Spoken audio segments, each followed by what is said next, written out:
একবার ভাবুন, একজন মানুষ যখন পড়ে যায় তখন কি হয়? একেবারে দিশেহারা অবস্থা, আতঙ্কিত হয়ে হাত পা ছুটতে থাকে, মানে মাধ্যাকর্ষণের বিরুদ্ধে একটা বিশৃঙ্খল লড়াই। আর অন্যদিকে একটা বিড়ালকে দেখুন, পড়ার সময় ওর মধ্যে আতঙ্কের লেশ মাত্র নেই, বরং পুরোটাই শান্ত আর একদম হিসেব করা একটা কৌশল। হ্যাঁ, মানুষের জন্য পড়ে যাওয়া মানেই তো একটা নিয়ন্ত্রণহীন আতঙ্ক, কিন্তু একটা বিড়ালের কাছে ব্যাপারটা একদমই অন্যরকম। ওর শরীরে যেন একটা অটোমেটিক সার্ভাইভাল মোড অন হয়ে যায়। এটা এমন একটা সিস্টেম যা লক্ষ লক্ষ বছরের বিবর্তনে তৈরি হয়েছে আর চোখের পলকে কাজ শুরু করে দেয়। কত দ্রুত আন্দাজ করতে পারেন? মাত্র 18 মিলিসেকেন্ড। মানে আমরা চোখের পলক ফেলারও আগে বিড়ালের শরীর বুঝে ফেলে যে সে পড়ছে আর কোন দিকে পড়তে হবে সেটাও জেনে যায়। এই রিফ্লেক্সটা এতটাই ফাস্ট যে এটা মানুষের সবথেকে দ্রুত প্রতিক্রিয়ার চেয়েও প্রায় 3 গুণ বেশি গতিসম্পন্ন। এই অবিশ্বাস্য দ্রুত ক্যালকুলেশনটা হয় বিড়ালের কানের ভেতরের একটা বিশেষ সিস্টেমে, যেটার নাম ভেস্টিবিউলার অ্যাপারেটাস। এটাকে ধরুন একটা বিল্ট ইন জিপিএস বা তরল ভরা কম্পাসের মতো ভাবতে পারেন। এটার সাথে সাথেই শরীরকে সিগন্যাল পাঠিয়ে দেয় যে কোনটা ওপর আর কোনটা নিচ।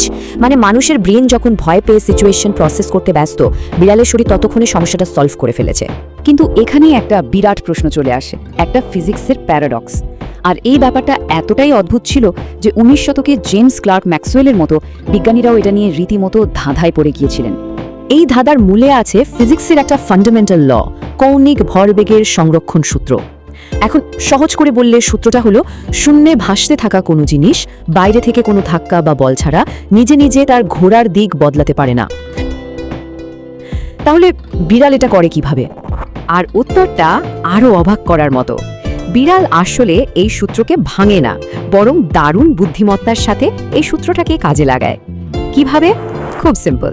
সে নিজেকে একটা শক্ত সলিড বস্তু হিসাবে ভাবে না, বরং সে তার শরীরটাকে একটা ফ্লেক্সিবল বা নমনীয় যন্ত্র হিসেবে ব্যবহার করে। এই রহস্যের সমাধানটা লুকিয়ে আছে ওর শরীরের অবিশ্বাস্য ফ্লেক্সিবিলিটির মধ্যে। আর এর পেছনে কারণ হলো দুটো অসাধারণ শারীরিক বৈশিষ্ট্য। এক, বিড়ালের আমাদের মতো কোনো শক্ত কলবন বা কণ্ঠাস্থি নেই। আর দুই, ওর মেরুদণ্ডটা অসম্ভব নমনীয়। এই দুটো জিনিস মিলে কি হয় জানেন? বিড়াল ওর শরীরটাকে যেন দুটো আলাদা অংশে ভাগ করে ফেলে, একটা উপরের অংশ আর একটা নিচের অংশ। আর এই দুটো অংশ তখন একে অপরের থেকে স্বাধীনভাবে ঘুরতে পারে। এই পুরো কৌশলটা আসলে 4টা ধাপে হয়।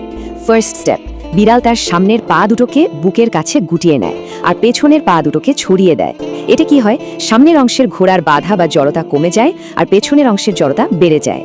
সেকেন্ড স্টেপ, এবারও খুব দ্রুত ওর শরীরের সামনের অংশটাকে ঘুরিয়ে মাটির দিকে নিয়ে আসে। থার্ড স্টেপে ও ঠিক উল্টো কাজটা করে, সামনের পা ছড়িয়ে দেয় আর পেছনের পা গুটিয়ে নেয়।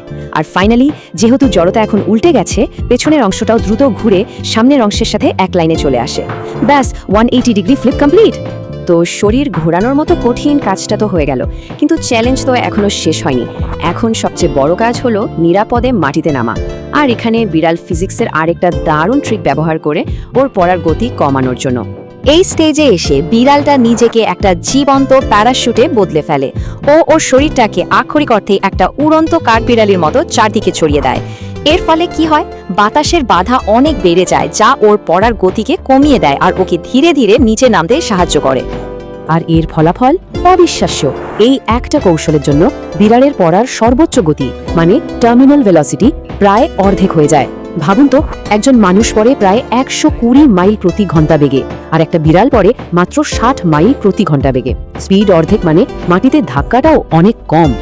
কিন্তু শুধু পড়ার গতি কমালেই তো হবে না, মাটিতে নামার সময় যেটুকুও বা ধাক্কা লাগে সেই এনর্মাস শক্তিটাকেও তো সামলাতে হবে, তাই না? আর এই কাজটা করতে হয় 1 সেকেন্ডেরও কম সময়ে। ঠিক এখানেই কাজে আসে বিড়ালের শরীরের একটা 3 লেয়ার সিকিউরিটি সিস্টেম। এই সিস্টেমের প্রথম লেয়ারটা হলো ওর নরম থাবা। এগুলোকে বলতে পারেন ন্যাচারাল শক অ্যাবজর্বার, ঠিক যেমন গাড়িতে থাকে। মাটিতে পড়ার সাথে সাথেই এই প্যাডগুলো স্পঞ্জের মতো চেপে গিয়ে প্রথম ধাক্কাটার বেশিরভাগটাই শুষে নেয়। এরপর আসে লেয়ার 2, ওর হাড়ের ভেতরের ডিজাইন। বিড়ালের পায়ের হাড় ভেতর থেকে নিরেট বা সলিড নয়, এটা অনেকটা মৌচাকের মতো ছোট ছোট খোপে ভরা একটা জালের মতো গঠন। এই ডিজাইনটা হাড়কে যেমন প্রচণ্ড মজবুত করে, তেমনই কোনো আঘাত লাগলে সেই শক্তিটাকে পুরো হাড়ে ছড়িয়ে দেয়। ফলে এক জায়গায় চাপ পড়ে হাড় ভেঙে যাওয়ার ঝুঁকি অনেক কমে যায়। আর সবশেষে 3 নম্বর লেয়ারটা হলো ওর পেশি আর জয়েন্ট। খেয়াল করে দেখবেন, বিড়াল ল্যান্ড করার সময় পাগুলো ভাঁজ করে ফেলে। ঠিক ওই মুহূর্তে ওর পেশিগুলো শক্তিশালী বায়োলজিক্যাল স্প্রিংয়ের মতো কাজ করে। এই স্প্রিংগুলোই ধাক্কার বাকি শক্তিটুকুও শুষে নেয় আর শরীরকে একদম সুরক্ষিত রাখে। এই 3টা লেয়ার একসাথে মিলে এমন একটা পারফেক্ট সিকিউরিটি সিস্টেম তৈরি করে যেটা দিয়ে একটা বিড়াল তার নিজের শরীরের ওজনের চেয়ে 6 গুণ বেশি ধাক্কাও সামলে নিতে পারে। ভাবা যায় এই পরিমাণ শক্তি কিন্তু একজন মানুষের জয়েন্ট বা হাড়ের জন্য একেবারে বিপর্যয় ডেকে আনতো। আর এত সব জটিল ফিজিক্স আর বায়োলজির খেলা দেখানোর পর বিড়ালটা কি করে? কিচ্ছু না, সে একদম শান্তভাবে উঠে দাঁড়ায়। ভাবটা এমন যেন কিছুই হয়নি, আর হয়তো গা চাটতে শুরু করে। পতনের প্রতি ওর এই চরম উদাসীনতাই আসলে ওর বিবর্তনীয় মাস্টার ক্লাসের সবচেয়ে বড় প্রমাণ। এই পুরো ঘটনাটা আমাদের একটা জিনিস ভাবতে বাধ্য করে, যেটা মানুষের কাছে একটা মারাত্মক শারীরিক সীমাবদ্ধতা, একটা প্রাণঘাতী পতন, বিড়ালের কাছে সেটা একটা সামান্য অসুবিধা মাত্র।